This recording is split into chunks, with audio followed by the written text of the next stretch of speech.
құмырсқа мен елік ертегісін тыңдауға дайынсыздар ма? Баяғыда құмырсқа мен елік дос болыпты. Оған өзге аңдар таң қалып, құмырсқамен дос болғаны несі депті. Бір күні елік су ішіп тұрады. Құмырсқаны су ағызып келе жатқанын көріп қалады. Елік шөпті аузына тістеп, құмырсқаны құтқарып қалады. Құмырсқа бұл жақсылығын қайтып қайтарсам деп жүреді.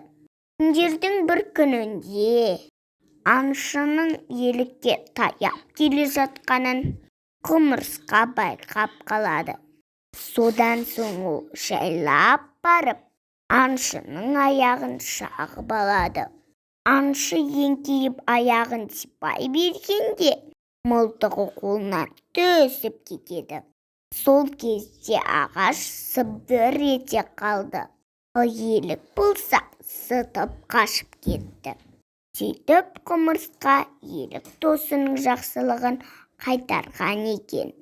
Құмырсқаның арқасында елік аңшыдан аман қалыпты.